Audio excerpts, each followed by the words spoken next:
Olá, pessoal. Vamos dar início ao programa Daqui para Frente. Bom dia, obrigado por sua presença e seu apoio. Hoje nós temos uma pergunta. Qual a relação entre a Reforma Protestante e o Partido de Cristo?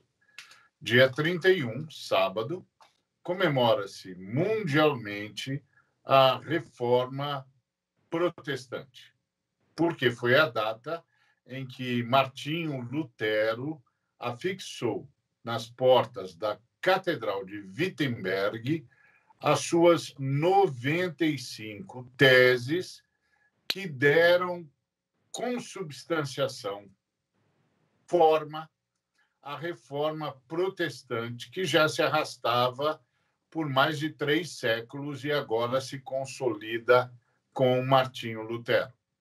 Então, a nossa pergunta é: qual é a relação entre a Reforma Protestante e o Partido de Cristo?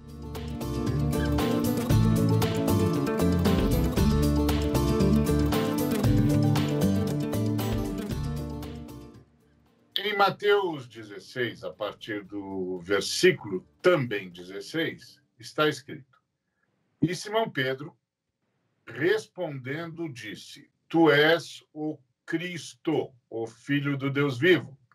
E Jesus, respondendo, disse-lhe: Bem-aventurado és tu, Simão Barjonas, porque tu não revelou a carne e o sangue, mas meu Pai que está nos céus. Pois também eu te digo que tu és Pedro, e sobre esta pedra edificarei a minha igreja, e as portas do inferno não prevalecerão contra ela. Muito bom. Essa foi uma conversa extraordinária entre Jesus e os seus discípulos. Jesus estava caminhando com seus discípulos na região da Galileia e perguntou aos seus discípulos o que o povo pensava do Filho do Homem. Filho do Homem era o título dado para o Messias, tão aguardado pelo povo de Jacó. Muito bem. Então, os discípulos disseram: uns acham que é o profeta, um profeta como Elias, ou um profeta como Moisés, ou um profeta como Jeremias, ou um profeta qualquer. E aí Jesus disse: E vocês, que dizem? Quem é o Messias? E quem sou eu? Nessa hora, Jesus se assume como Messias e pergunta, então, quem sou eu? E o Pedro responde: Tu és o Cristo, o Filho do Deus vivo. Essa resposta do Pedro foi completa, porque ele foi mais longe do que o povo tinha ido. O povo estava dizendo que o Cristo era um profeta. E aí o Pedro disse: Não, o senhor é o Cristo. O senhor é o Cristo. E disse: E o senhor é mais do que um profeta. O senhor é o Filho do Deus vivo. Ou seja, o senhor é Deus, porque filho de Deus é Deus, não é? O senhor é Deus que veio em carne e osso para nos libertar. O senhor é o Messias. O senhor veio em carne e osso para nos libertar. Essa foi a fala de Pedro. E Jesus ficou impressionado com a resposta do Pedro e disse: Olha, você sabe disso porque meu pai contou para você. Não foi sua pesquisa na internet, nem porque você é esperto, mas porque meu pai contou para você. Então, eu quero dizer para você o seguinte: assim como você é Pedro, que significa pedra, essa sua confissão de que eu sou Deus que veio em carne e osso para libertar a humanidade vai ser a pedra que vai sustentar a minha igreja. Todo mundo que vai participar da minha igreja vai participar a partir dessa fé, da fé de que eu sou Deus que veio em carne e osso para libertar a humanidade. Muito bem. Essa é a fala de Jesus diante do apóstolo Pedro. Agora, como o apóstolo Pedro ouviu? Nós traduzimos a palavra que Jesus disse por igreja, que hoje tem uma conotação muito ampla. É um aglomerado de pessoas, uma denominação, um lugar para reunir, uma catedral, etc. Mas no tempo de Jesus, a palavra igreja significa ou significava o que hoje a gente chamaria de partido. Eu sei que a palavra partido, aliás, o Werner Fuchs me chamou a atenção para isso, com razão. Eu sei que a palavra partido é uma palavra do tempo da Revolução Francesa, para distinguir os movimentos de separação entre os burgueses que fizeram a Revolução. Mas a ideia era essa mesmo. Israel estava dividido em vários partidos. Partido dos fariseus, partido dos saduceus, partido dos zelotes, e agora Jesus estava dizendo que ia ter um novo partido, o partido de Cristo, e que esse partido seria composto por gente que acreditaria, esse partido, esse movimento, seria composto por gente que acreditaria que Jesus é Deus que veio em carne e osso para nos libertar. E que esse partido atacaria as portas do inferno e as portas do inferno não prevaleceriam contra esse partido. Portanto, na cabeça dos apóstolos, essa ideia de igreja que a gente tem hoje nem passava. Eles imediatamente entenderam que Jesus estava formando o seu próprio partido. Muito bem, e o que aconteceu com o partido de Jesus?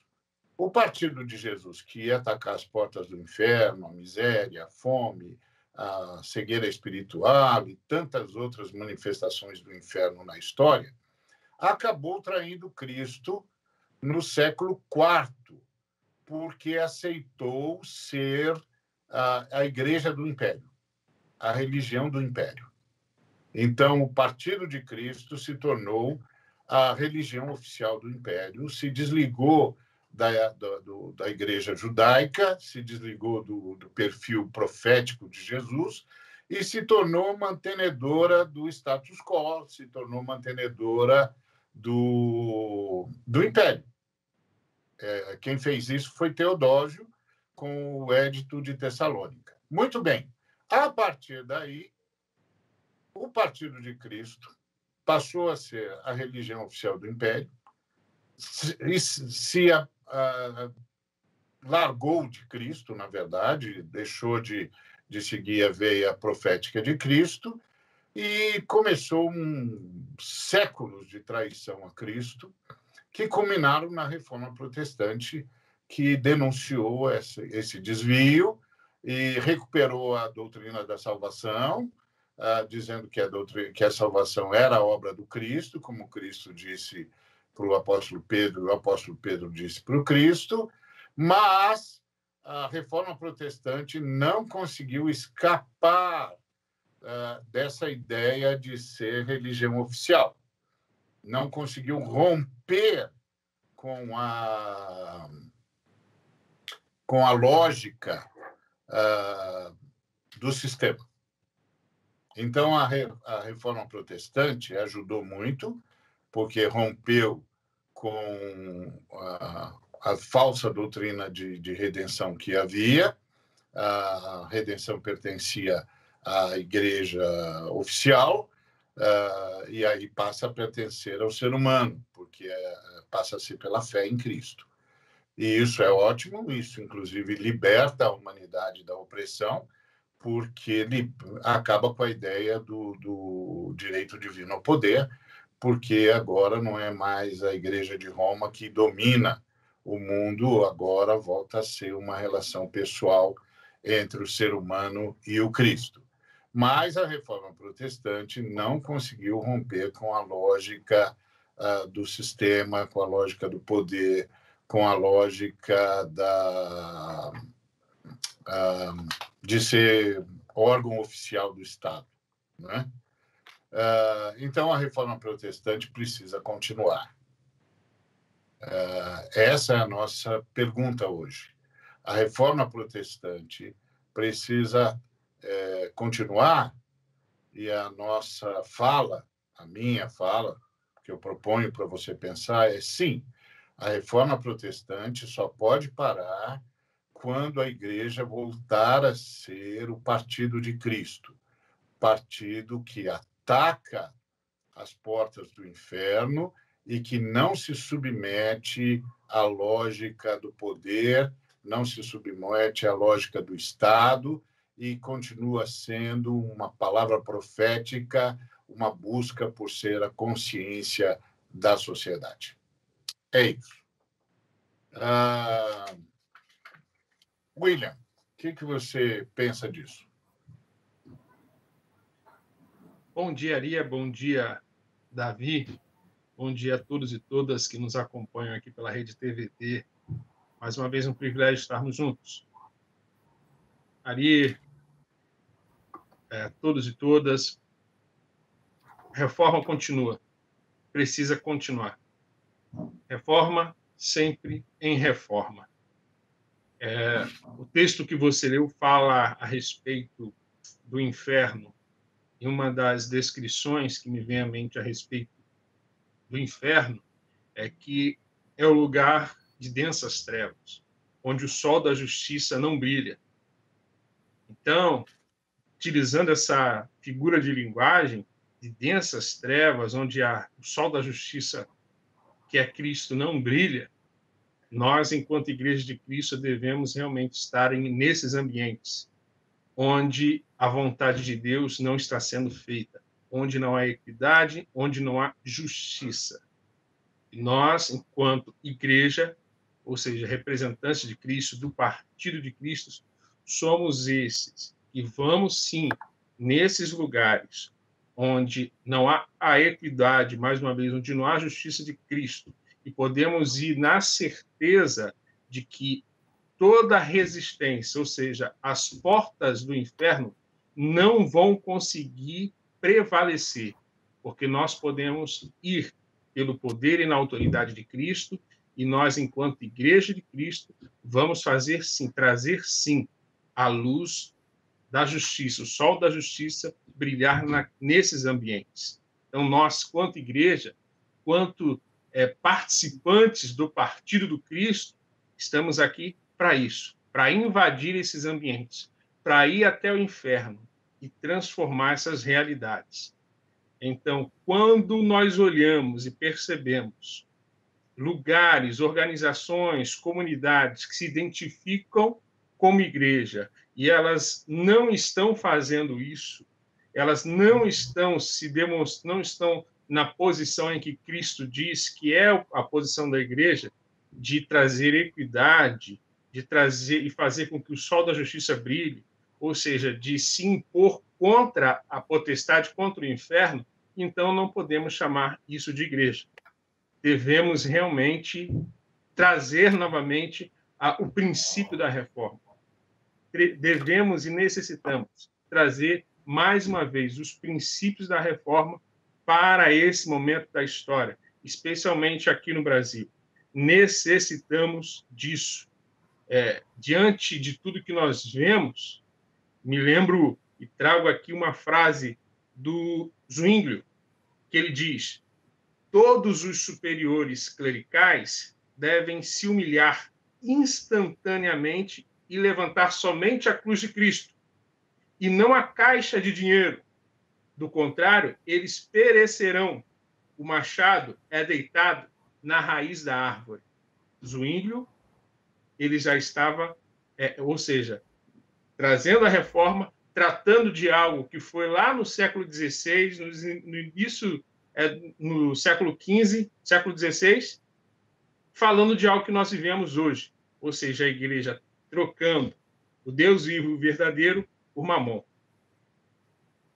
Muito bem, vamos ter um intervalo breve e voltamos daqui a pouco com o programa Daqui para Frente.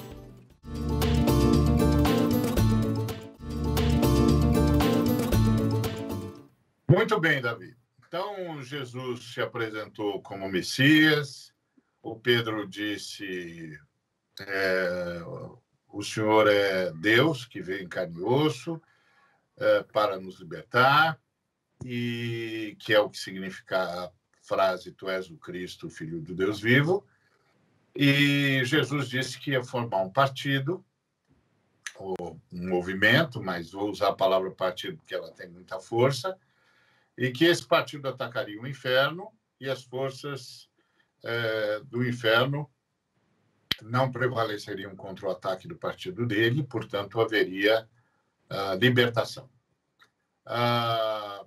Com o passar do tempo, a gente acabou se esquecendo disso que Jesus falou. No quarto século, a gente rompeu com a religião de Cristo, porque Cristo era do judaísmo profético, então a gente rompeu com o judaísmo profético de Cristo e a gente se tornou a religião oficial do Estado. E isso levou a gente a cometer uma série de erros. Por exemplo, a gente suportou o Estado permitindo a escravização africana. Tá certo? Durante a semana, o fiel, entre aspas, explorava e oprimia corpos negros e negras, e no final de semana ia tomar a Eucaristia. E também isso permitiu a colonização da forma como aconteceu, e sustentou, né? Sustentou espiritualmente. O sujeito está tomando a Eucaristia, então está tudo bem. E isso também sustentou o apartheid, ou seja, os equívocos de uma igreja que abandonou a sua vocação e se tornou religião oficial do Estado. Por isso, a reforma foi eficaz na recuperação da doutrina da salvação, devolvendo a salvação para a relação entre a pessoa e Jesus, mas não conseguiu escapar da capitulação de se tornar religião oficial do Estado. Como você vê isso, Davi, principalmente nesse momento do Brasil? Boa tarde, Ari. Boa tarde, William. Boa tarde a todos e todas que nos ouvem. Alegria estar aqui. Quando eu penso na Reforma Protestante, que é comemorada novamente agora no dia 31, e o marco e a pessoa que é lembrada é Martinho Lutero, com as suas 95 teses lá na igreja de Wittenberg, eu penso sempre no espírito da reforma. Lutero foi esse ponto essa esquina histórica que ficou marcada. Mas, como você mesmo disse, Ari, houve todo um processo, houve um espírito de reforma andando desde o desvio lá do quarto século, passando por Francisco de Assis, passando por Pedro Valdo, passando por John Wycliffe, John Hus, e tantos outros que não dá tempo de citar aqui, no passado da igreja, e que atenderam a esse chamado e mantiveram acesa essa chama de que a base da igreja é Cristo, o Filho de Deus. Essa é a pedra que foi rejeitada, mas que se tornou a principal pedra de esquina, a pedra angular. Então, esse espírito da reforma, para mim, reforma é quase um sinônimo de libertação. E a igreja, no seu desvio, é quase sinônimo de escravidão e opressão depois do quarto século. Então, a reforma traz esse vento de libertação. Para começar, a libertação das consciências, da alma, a libertação da culpa, porque Jesus pagou os pecados, porque crendo nele, nós somos libertos da culpa, nenhuma condenação há. Que libertação maior há do que essa? E essa é a matriz para todas as outras libertações, para a gente viver as outras libertações e exercer na vida histórica as outras libertações. Não por acaso, os países reformados começaram, a partir daí, viver níveis impressionantes de libertação social. Começaram a lidar com as opressões e as indignidades do dia a dia, do trabalhador, da mulher, do analfabeto, do camponês.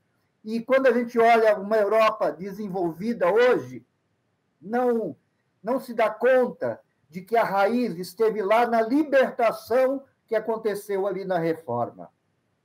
Por isso, o que vivemos hoje é um momento muito parecido. Desculpa. Muito parecido, em que a Reforma se impõe. O Espírito é o vento que sopra onde quer, ninguém sabe de onde vem nem para onde vai. Mas ele continua fazendo reforma e nós precisamos nos engajar e erguer as nossas velas para navegar nesse vento. Exato. É sempre bom lembrar que a reforma é um movimento longo, como você lembrou, e que envolveu muita gente, muitos povos de muitos países, muitos teólogos, muitos homens e mulheres que lutaram para romper com o erro que aconteceu no século IV. Inclusive o erro teológico que tirou a salvação da relação pessoal entre o ser humano e Deus e transformou a salvação numa propriedade de uma instituição.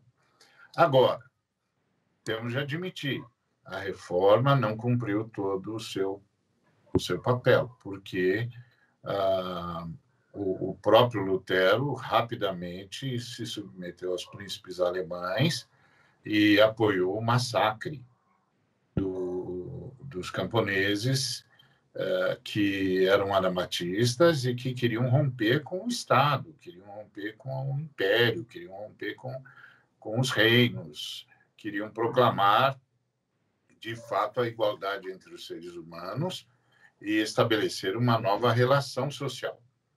Mas o Lutero se uniu aos príncipes alemães e os príncipes alemães massacraram os camponeses, ou seja, o Lutero conseguiu trazer o elemento da salvação à tona, salvação pela fé em Cristo Jesus, etc., mas não conseguiu trazer à tona a visão de Jesus, a visão profética de Jesus, que denunciava toda a opressão e que questionava o direito divino ao poder. William, por onde devemos continuar a reforma protestante?